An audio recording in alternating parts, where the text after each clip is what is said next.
Добрый вечер, вы смотрите программу «Якутия в деталях», меня зовут Ирина Ефимова. В последние несколько лет мы с вами активно говорим о том, насколько важно соблюдать правила цифровой гигиены. Следить за полученной информацией в интернете, не отвечать на звонки с незнакомых номеров и мессенджеров и в целом проявлять бдительность. Наши сегодняшние гости делают контент и получили всемирную известность благодаря телефонным пранкам или попросту телефонному хулиганству. Шутки шутками, но сегодня Lexus Алексей Столяров и Вован Владимир Кузнецов не просто пранкерами, называют себя пранк-журналистами, являются успешными шоуменами, ведут свою программу на Первом канале и вот участвуют в качестве хедлайнеров на таких фестивалях, как Мосустар. Здравствуйте. Здравствуйте. Насколько вообще, как трудно работать в тандеме, да, и когда сложился тандем? То есть, когда вы стали Вован и Lexus, такое ощущение, что это ваши детские прозвища из нулевых откуда-то, и так вы прямо вот по жизни получилось? Так и есть из нулевых, потому что когда мы их себе придумывали, мы же даже не предполагали, во что это может вылиться. И это просто были никнеймы на сайте как раз вот таких пранкеров, ребят со всей России, которые вот так развлекались, баловались по телефону. Но сейчас тоже, конечно, мы вот думаем, несколько, понятно, это довольно странно, но, может быть, к сожалению, может быть, и к счастью, это стало уже неким таким брендом настоящим, потому что нас даже больше знают как раз по вот этим вот никнеймам, и так, наверное, оно более узнаваемо в том числе, потому что у нас достаточно скучные имена и фамилии, потому что много Кузнецовых, Столяровых, да, и поэтому, а вот Вован и Lexus даже слышали те, кто особо даже никогда нас не видел. Но бренд работает. Но это бренд, он такой на двоих. То есть тут получается, что вам действительно, то есть это либо действительно такая вот дружба, которая не разлей вода, и люди не представляют себя друг без друга и настолько сроднились, что... Дружба народов. Да, либо это такое вот уже бизнес-партнерство, которое либо и то, и то. Но вы понимаете, что, наверное, какие-то другие люди, сложно представить себе, что кто-то бы занимался этой деятельностью, кроме нас. Соответственно, поэтому вот нас двое. Так уж вышло.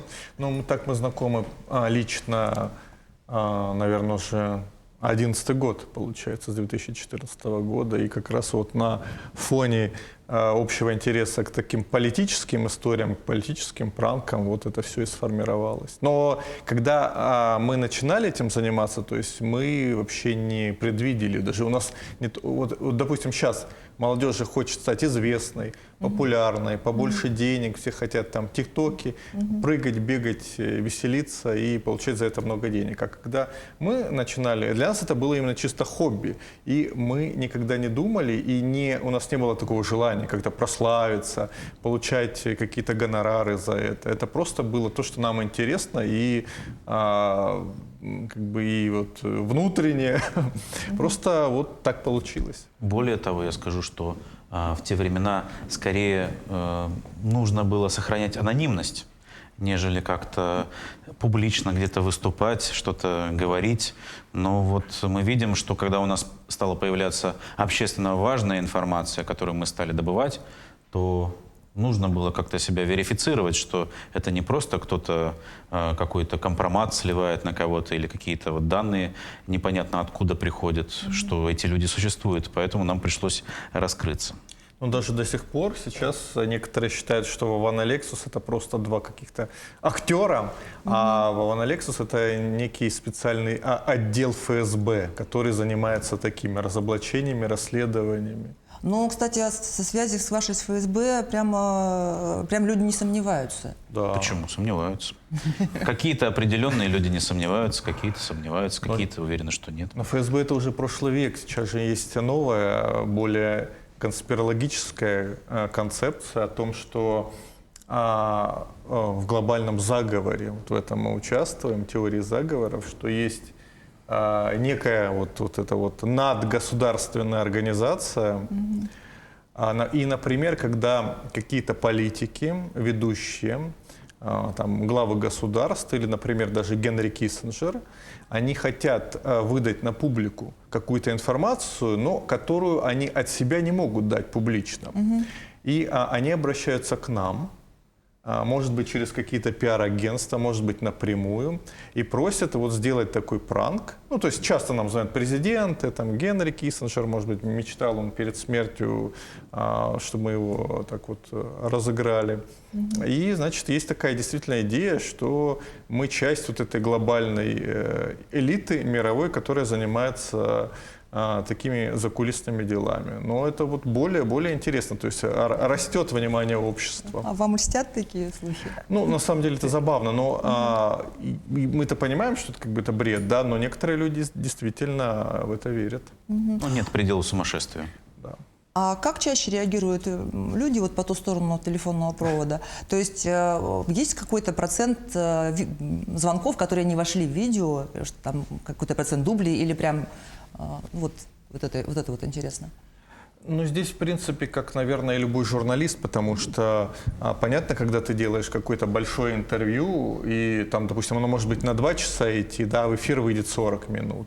И, конечно, мы отсекаем какую-то воду, как говорится, какие-то скучные вещи, базовые вещи, потому что всегда разговоры идут, ну, сначала вот как политики друг с другом разговаривают, сначала какие-то общие вопросы, там, давайте, значит, сотрудничать, давайте обмениваться мнениями, прочее. А какие-то важные детали уже идут где-то в середине и там ближе к концу разговора. Вот. И, конечно же, мы не хотим, чтобы зрители там скучали, слушали. Это и так политические разговоры, они так, по сути, скучные.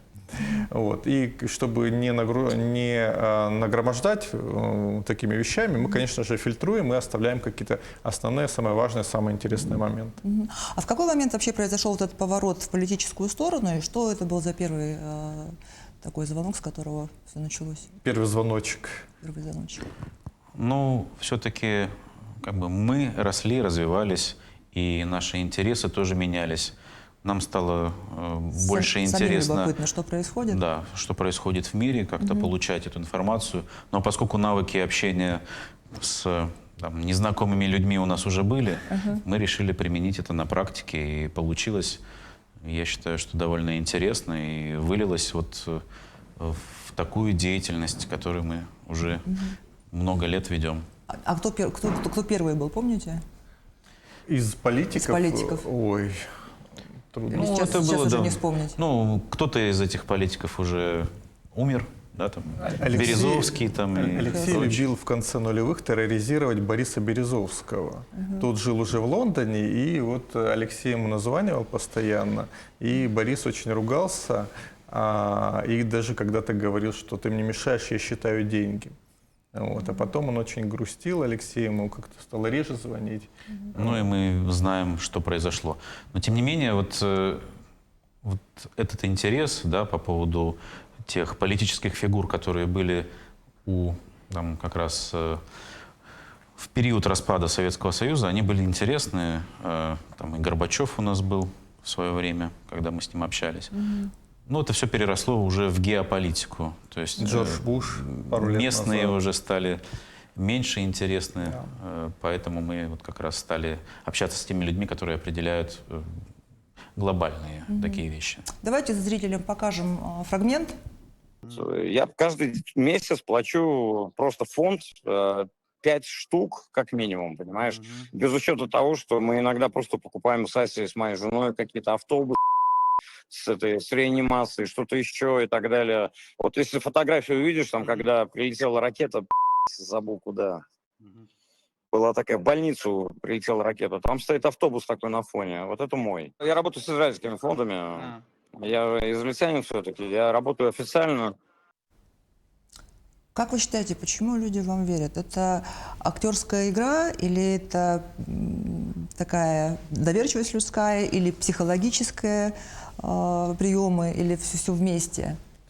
Ну, тут скорее в первую очередь наш профессионализм, потому что мы занимаемся этим уже более 10 лет и знаем, в принципе, как все это работает, как работает система международных разговоров, как можно выйти на того или иного политика, как его заинтересовать, чем заинтересовать, кем представиться. И, собственно, вот эту вот кухню по организации звонка мы знаем, понимаем. Потому что люди думают до сих пор, что вот это все очень просто. Мы где-то берем номер телефона прямой, звоним в любое время дня и ночи, с нами говорят. Но на самом деле то, что видят в финале, там 30 минут, 40 минут финального разговора, это, как говорится, верхушка айсберга, потому что сама подготовка нам на это может уходить там, от нескольких недель до нескольких месяцев даже, чтобы найти того или иного человека из окружения, написать запросы по электронной почте, потом сформулировать цели разговора, прочее, прочее. Очень много согласований, бюрократии, как говорится. То есть вы предварительно пишете письма от имени Ну, там много Петра ведется, Порошенко, там много в ведется данном работы на случае. самом деле, которая не видна, да, на За кадром остается. для нашей аудитории. Да. Ну, по сути, это та же работа, даже не то, что работа, вот как действительно, как на самом деле проходят международные разговоры. Мы делаем то же самое, только надеваем маски, как говорится. А сама процедура та же самая. А вы используете искусственный интеллект, вот эти вот дефейки для голосов? Пока не дошли. Это, в принципе, и не надо. И голоса, ну, понятно, мы не звоним от знакомых людей, которые знают друг друга, которые часто друг с другом общаются. Нет, мы выбираем собеседника. То есть Трампу от Владимира Владимировича не позвонить? Мы не видим в этом смысла. Ну, например, вот от Лукашенко мы же не звоним, потому что у него характерный голос такой. И трудно его как-то и подделать, и мы не пародисты, мы не занимаемся как-то подделкой голосов, просто говорим своим собственным голосом. Ну, понятно, когда, допустим, иногда звоним от девушек, то иногда просим какую-то там девушку, нашу знакомую, помочь. Вот, например, в 2020 году, в 2021 были пранки от Греты Тунберг.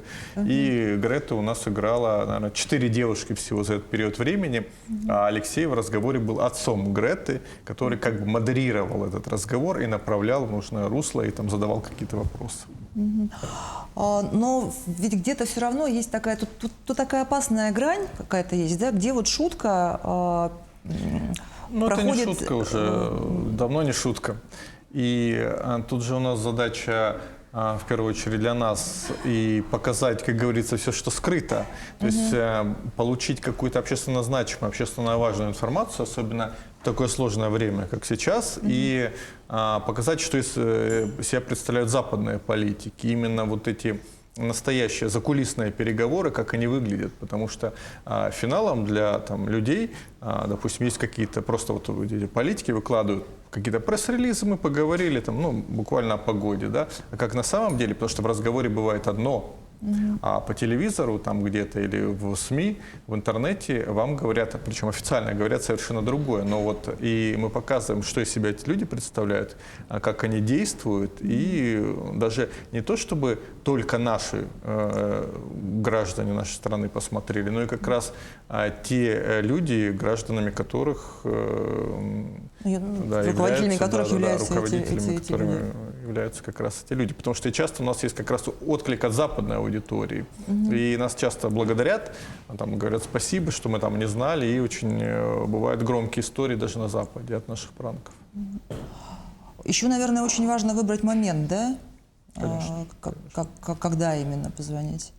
Ну да, мы этим пользуемся активно, когда есть актуальная повестка, когда вопрос, с которым мы обращаемся к тому или иному лидеру, вот, является прям глобальным, и он вот имеет прям какую-то срочность, поэтому мы стараемся как раз попасть в этот момент, чтобы либо дозвониться на линию к тому или иному президенту, либо как-то, ну, по крайней мере, запросить этот разговор.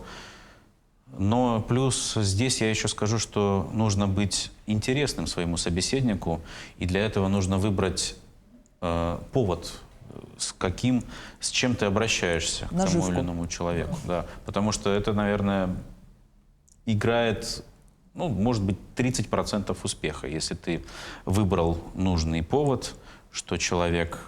Потому что если ты выберешь какой-то неактуальный вопрос, то тебе на твой запрос могут ответить через месяц или вообще не ответит, или вообще да. не ответит, или согласовать там, или сказать перенести на какой-то там дальнейший срок. Если у тебя тема, которая нужна твоему собеседнику, он откликнется прямо в следующий же день. И наша задача как раз подобрать этот повод для того, чтобы быть интересным нашему собеседнику. Ну или вот пример, как, допустим, находить какой-то момент в краткосрочной истории, как, например, в 2018 году у нас был пранк с Эммануэлом Макроном, президентом Франции, и мы связались от Зеленского, как раз когда Зеленский выиграл свои выборы. Или потом история, когда был у нас второй пранк с президентом Польши Анджеем Дудой, и была история громкая очень, когда упала ракета на территорию Польши, и там не могли понять, чья это ракета. Вот, и, значит, там было очень много у него звонков. Ему звонил и Байден, и Макрон. И в эту маленькую... Макроном мы были, вернее. Да. Вот, и в этот момент как раз мы прорвались на эту линию. Там, причем, очень забавно было. Сначала мы пытались позвонить от главы одной из прибалтийских стран.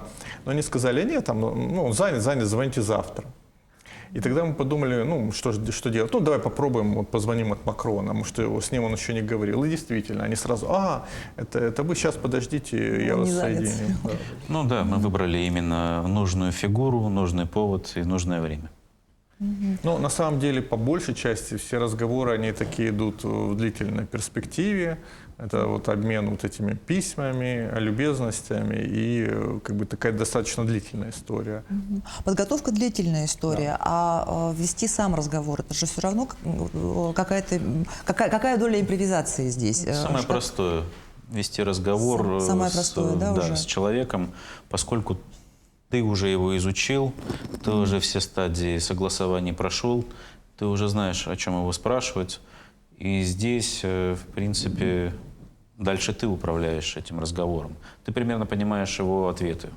Ты знаешь, как бороться с его какими-то возражениями. Ты знаешь, как он будет отвечать, и ты знаешь, как его, собственно, поставить, заманить в свою ловушку, чтобы он ответил на тот вопрос, который тебя интересует. Поэтому, когда ты с ним общаешься, это такая история, которая меньше всего, конечно, и вообще, наверное, у нас не было ни разу таких случаев, когда во время разговора что-то срывалось. Бывало так, что человек может не прийти на разговор или опоздает на разговор, что тоже как бы противоречит протоколу. Связь могла только подвести. Премьер-министр Италии, она там перепутала часовые пояса, да, там опять же, тоже непозволительно для главы правительства той или иной страны, но тем не менее она перепутала. Но мы согласились на это. Такие моменты бывают. Но если разговор состоялся, то можно считать, что он получится. Собеседники бывают скучные, собеседники бывают, опять же, неинформативные. Некоторые собеседники, опять же, не знают фактуры, о чем они говорят, потому что их помощники им обычно несут какие-то справки. И с ними скучно общаться. Вот проблема самая главная, наверное, то, что европейские лидеры обмельчали. Да, ты с ними общаешься, а такое ощущение, что как будто это какая-то нейронная сеть. Человек не знает ничего, о чем его спрашивают. Там, занимает он пост министра обороны или там, премьер-министра. Тем не менее, вот эти люди, они совершенно безграмотные сейчас в последнее время. Но вы себя называете пранк-журналистами. Это вот прямо, мне кажется, вы авторы этого термина и пока единственные представители. Вы знаете, потому что нас нельзя назвать журналистами, да, мы же тоже не подходим в эту категорию, и пранкерами тоже нельзя назвать. И вот мы нашли такой баланс. Золотую середину. Но мы всегда говорим, что не надо заниматься тем, чем мы занимаемся, потому что это такая специфическая уж ниша, спорная достаточно. И если все этим будут заниматься, то явно никто не будет разговаривать, никто не будет отвечать. То есть какую-то смену вы себе растить не планируете? Мы изначально не планировали, что мы выберем эту деятельность как основную для нашей жизни. Это так сложилось. То есть пранк-журналистика как жанр, она родилась вместе с вами и умрет вместе с вами, да? Не знаю. Надеюсь, не скоро. Пока рано пока рано хоронить. Ну, потому что тут, с одной стороны, действительно, выдавать себя за другого человека, это противоречит полностью этике журналиста. Ну, вот, да. Поэтому мы и говорим, что мы не журналисты. Вообще. Вот. Но вы знаете, если мы сейчас посмотрим на то, чем занимаются представители одних из популярных телеграм-каналов, то там они могут представляться кем угодно. И там, сотрудниками правоохранительных органов, и там, чтобы добыть информацию о частной жизни, называемая желтая пресса. Ну, я ничем не примерно гнушаются. понимаю, ну, вот я и говорю. про кого вы так говорите, что мы хотя бы личную жизнь не трогаем. Вот в чем разница. Да, вот, кстати... Но они себя журналистами называют при этом. Ну, да. Но при этом цель журналистики, главная цель журналистики, вчера мы в рамках Мусустара встречались с ребятами, которые хотят стать журналистами, 14-17 лет подростки. Вот они спросили, что главное в журналистике. Ну, один из моментов был честность, да, ну, чтобы рассказать правду. И вот в этом смысле вы правду рассказываете, вы ее показываете, вы ее из человека достаете, ну, своим способом, да, который вы для этого придумали. И делается все с целью, на самом деле, показать вот истинное лицо человека, его правду, так? Да, потому что мы же не вкладываем ничего в уста этого человека. Вы знаете, правду, которая актуальна для людей. Потому что можно там то, что людям совершенно неинтересно добывать, да, и это размещать. А вот то, что действительно интересует твоих читателей, подписчиков или зрителей, вот это самое главное. Плюс я бы сказал, что для журналиста самое главное – это любознательность, потому что много студентов, ну, не могу, опять же, всех обобщать, но периодически мы ездили в разные университеты, и мы видели, что не все те люди, которые выбрали там свою специальность как журналист, реально интересуются этой деятельностью. Потому что самый большой враг для журналиста – это безразличие. Когда ему не интересен собеседник, не интересно то, о чем он пишет. Вот это самая большая проблема. А если он действительно этим горит, он хочет докопаться до чего-то, тогда, я думаю, у него и будет успех. Ну и с точки зрения того, что действительно показать правду, рассказать правду, это и есть… тогда это сделать это качественно. Тогда это журналистика. Сделать это качественно. Ну, я сомневаюсь, что человеку, который там делает какое-то редакционное задание, который это пишет только потому, что ему сказали это сделать, вот, без какого-то энтузиазма, без какого-то критического мышления, что у него получится какой-то хороший материал. А бывает так, что вам заказывают кого-нибудь? Ну, нам часто пишут всякие люди, но нет. Как бы у нас самое главное… Просто идеи подкидывают. И вы да, сами... идеи. Ну, на самом деле бывают какие-то безумные идеи, потому что у нас есть открытая там, электронная почта, куда любой желающий может написать все, что угодно. Там, и предложения какие-то, вот, и, там, понятно, люди некоторые с таким странным мышлением пишут огромные посты, что вот их облучают, там, понятно, да, вот, и надо это, значит, срочно расследовать, и какие-то очень маленькие темы, например, вот недавно написали в одной из областей, там что-то помогите с нашим водоканалом. Ну, это все-таки не наша специфика. Очень много как раз люди пишут по каким-то своим таким личным проблемам, какие-то же личные истории. Но просто это не… Позвоните нашему мэру, чтобы он вам дал квартиру. Ну и мэру, примерно да, так, да. Такая история. Или, как говорится, спор двух хозяйствующих субъектов, вот что-то типа того. Но просто это не наша история, и у нас всего 2 человека, у нас так миллион всяких других. Мы можем просто еще при этом создать не самый лучший тренд, потому что все остальные станут также звонить и посчитают, что это единственный способ для того, чтобы решать какие-то свои личные проблемы. А что вы посоветовали бы молодежи вообще? Ну, вы уже приехали на молодежный фестиваль, вы часто встречаетесь с молодежью. О чем они вас спрашивают и что вы им хотите донести в первую очередь? Чтобы они не брали с вас пример, это я уже поняла. Да. Ну, тут, наверное, какая-то… им интересна, наверное, некая история успеха. И как можно… Вот, что-то сделать. Там, ну, в основном спрашивают про какие-то интернет-проекты, да, там что-то такое, чтобы выстрелило, набрать подписчиков. Но, наверное, наш какой-то секрет в том, что как раз мы, как я и сказал ранее, да, у нас никогда не было. То, что... А когда ты будешь вот только ради этого жить и пытаться что-то делать, ну, как бы вот именно что-то как на хайпе, как говорится, ну, то... Ты станешь заложником, в первую очередь, повестки. Потому что мы тоже могли бы, там, не знаю, заниматься какими-то историями, звонить каким-то популярным рэперам, вот таким странным, фриковатым для нас людям. Но, вот, например, у нас есть темы, мы часто какие-то поднимаем, узкоспециализированные. Вот, например, там, не так давно была у нас программа по поводу Республики Сербской. Не Сербии, а Республики Сербской. Такой анклав, который находится в Боснии и Герцеговине. И как бы, я думаю, что очень мало людей вообще в принципе знают о существовании такого региона. Нам было интересно разобраться, какие там проблемы есть. Ну, на самом деле, а глобально это серьезный вопрос. Он, я думаю, что ну, как бы, даже посерьезнее, чем ситуация там, в других европейских странах, потому что это может грозить там, серьезной войной в Европе уже, на территории самой Европы. Поэтому мы пытаемся как раз предвидеть возможные какие-то последствия, конфликты, которые станут для нас, возможно, актуальными через какой-то определенный срок. Не сейчас, а вот пытаемся смотреть в перспективу.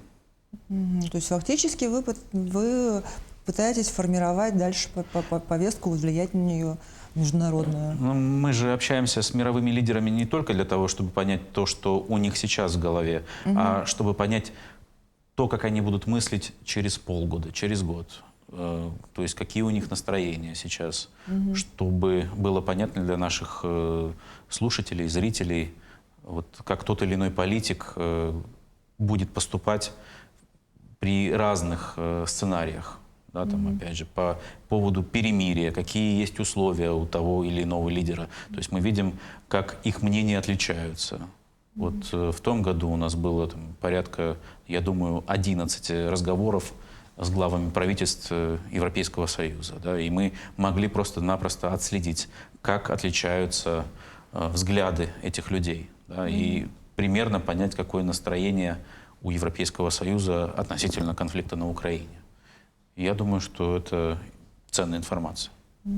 А ваша аудитория, она, вот насколько хорошо вы ее вообще знаете, обращаете ли вы внимание на отклик, да, и, то есть это люди, которые росли вместе с вами, или это теперь, ну, имеется в виду, да, следили за вашими, там, сначала розыгрышами, потом стали интересоваться политикой, или в какой-то момент пришли люди уже, ну, понятно, что аудитория Первого канала, там уже люди и постарше и так далее, вот. Ну, у нас не первая, это федеральная история, потому что еще в 16 году у нас на НТВ была программа. Что, ну, на самом деле сложно сказать по поводу аудитории. Она разная, очень. Но она, наверное, все-таки постарше немного. И, ну, там есть и студенты, да, и молодежь. Ну, те, кто интересуется, да, понятно. Да. Ну, или какие-то у нас все-таки бывают такие темы, которые, в принципе, интересны всем. Вот, например, много пранков у нас было видео с релокантами, которые уехали, не просто уехали, а действуют теперь против нашей страны. Там, отправляют деньги на ВСУ, ну, или хотя бы просто даже выступают там в поддержку наших врагов. Вот, например, из последнего была громкая история с иноагентом Левой из группы Би-2. Тоже громкая история, и даже на таком комическом формате получилось. Вот, и много как раз и молодежи это смотрела, потому что, ну, эту группу знают, я думаю, огромное количество людей. Это более широкая тема, она больше интересна, понятно, чем там проблемы где-то в Сербии. Вот, и поэтому аудитория, наверное, разная, но трудно сказать. Вот мы прямо как-то не высчитываем. конкретно. Но она действительно, она действительно разная, потому что часть интересуется именно какими-то звездными вот, историями селебритис, такие персонажи известные. Им особо политика не интересна. Кто-то смотрит именно из-за политических историй. Вот, потом какие у нас... еще как раз топовая тема. В прошлом году у нас начались как раз именно разоблачения мошенников. Ну да, это отдельно. Да, вот об этом, кстати, у меня был следующий вопрос. Вот как, ну вот коротко, да, посоветовать, как вообще не попасть на эти уловки. Ну, мы скажем, надо подписаться на наш канал, где мы про это регулярно рассказываем и публикуем все схемы, которые сейчас взяты на вооружение мошенников и колл-центров, которые существуют. Во-вторых, нужно относиться к любому звонку как потенциально мошенническому. Потому что, когда вам звонят и от вас что-либо просят, уже стоит задуматься. А вот кто этот человек, как его верифицировать?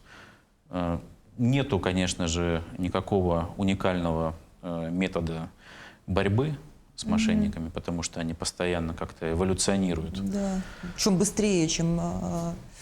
Но, ну, как показала практика, наверное, нужны какие-то кодовые слова, например. Да? При разговоре, если вам кто-то представляется знакомым, нужно задавать уточняющий вопрос. Во-вторых, никто не будет от вас просить код из СМС. Это одно из самых таких распространенных методов, которые мошенники используют, чтобы спросить код из госуслуг. Такого не бывает. Ну, все эти методы, их довольно, ну, не так уж и много. Наверное, 10 топовых, по которым они звонят. Схем мошеннических. Да. Стоит представить просто масштаб этой деятельности. Человек приходит с 9 до 6 на работу, и ему нужно обзвонить 200-300 звонков совершить в отношении жителей России. У него база уже готовая, и он по определенному скрипту эти звонки совершает. То есть люди работают. И давно. Проблема же в том, что у нас до сих пор люди не подозревают о масштабах. Потому что до сих пор есть мнение, что это вот как 10 лет назад сидели какие-то зэки в местах лишения свободы. Там был один телефон на всю камеру, вот они развлекались. Но сейчас это при полном потворстве Украины, это практически официально. Всем известны эти колл-центры в Днепропетровске, в Киеве, где находятся. Люди, которые там сидят, работают, они получают как раз именно отсрочку от мобилизации на Украине. Получают где-то 5-10% от украденного. То есть, допустим, украл он 100 тысяч рублей, получит себе 10 тысяч, 5-10 тысяч. Вот в одном колл-центре сидит где-то 30-60 человек, таких колл-центров тысячи. Ими руководят, крышуют, как говорится, вот эти вот бывшие военные, там, азовцы из этих террористических батальонов. Так что это вполне... И люди, к сожалению, думают, что это какая-то мелочь. Но вдумайтесь только в цифры, что по только официальным данным Сбербанка в прошлом году было украдено 250 миллиардов рублей. Это только по официальным, а сколько украли... И тем более мы смотрели статистику даже по Якутии. И сколько там больше было. миллиарда за прошлый год. Причем население-то Якутии не такое большое, да, сколько 1 миллион. Давайте представим, сколько на жителя приходится вот таких мошеннических операций. Ну, просто для статистики, ну, если 80 тысяч человек заняты в этой отрасли, давайте представим, там, один человек совершает 200-300 звонков в день, сколько ему это удается. Последнее как раз направление, поскольку многие уже стали знать о том, как это происходит, они стали звонить уже детям. Сейчас, вот, к сожалению, да, они звонят ребенку. Ребенком, наверное, проще манипулировать, сказать, что вот я там, твой завуч, потом ребенок там диктует код из СМС, потом звонят якобы из органов безопасности. Дети более доверчивые. Да. И говорят, вот мы можем спасти тебя там, и твоих родителей, тебе нужно вынести деньги. Таких случаев масса. Даже знаем историю, когда девушки звонили таким образом и спрашивали, есть ли у нее деньги. Она сказала, что их нет, но есть у меня у родителей там, в одном сибирском городе. Они сказали, прилетай к родителям: привози обратно. Она слетала, действительно забрала все их деньги, привезла в Москву, отдала. Масса таких историй. Мне остается полминуты буквально на самый последний вопрос. Что бы вы сделали, если бы вас разыграли по телефону? Ну, нас пытались как-то Ну, просто, наверное, мы не особо интересны в этом плане. Мы же не какие-то Не политики. пытались вас разыгрывать? Ну, если бы это было качественно, конечно же, мы оценили бы. Ну что, спасибо вам большое, было интересно. Думаю, зрителям тоже было интересно и полезно. Кто-то подпишется на соцсети, по крайней мере, будет вооружен против мошенников. На этом выпуск программы «Якутия в деталях» подошел к концу. Меня зовут Ирина Ефимова. Смотрите нас по будням в 19:15. Расскажем обо всем в деталях.